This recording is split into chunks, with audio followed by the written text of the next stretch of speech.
The biggest story of Super Bowl week, at least the start of it, is someone who isn't in the Super Bowl at all. And that's the whole point for Myles Garrett, who went public with a trade request Monday since he doesn't believe the Cleveland Browns can contend for one anytime soon. Who knows what a trade package will end up looking like?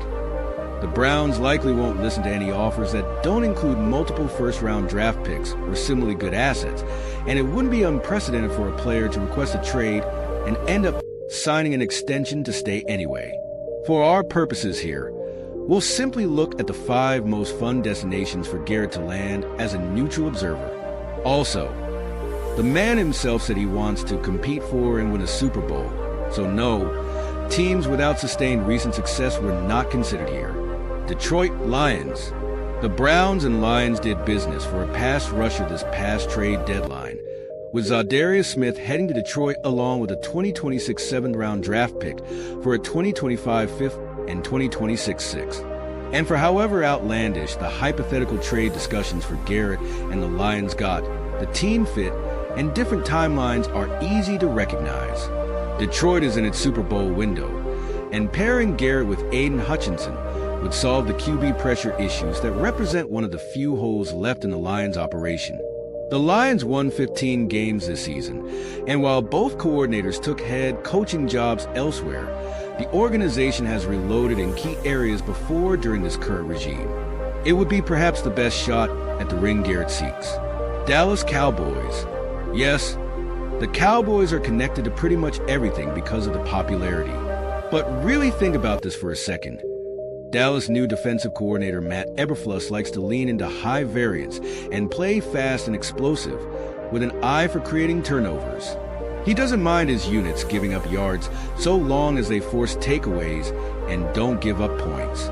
Garrett plays 100 miles an hour on every snap with expertise in forcing turnovers. Oh, that's right. He'd also be paired with Micah Parsons, one of his few nominal pass rushing peers.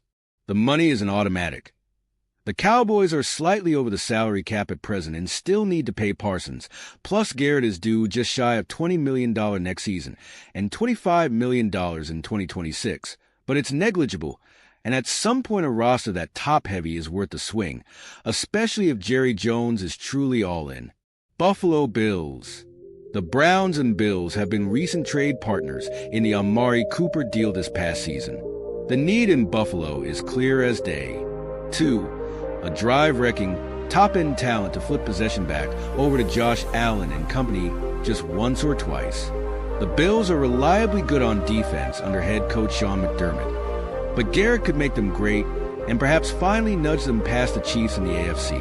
Buffalo will likely part ways with several players this offseason, and the fact it's over the cap at the moment wouldn't ward off a potential pursuit anyway.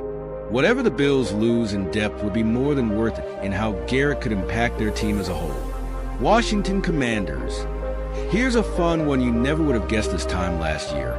Though its broader impact on team building is complex, the fabled good quarterback on a rookie contract is nevertheless a valuable chip in the NFL.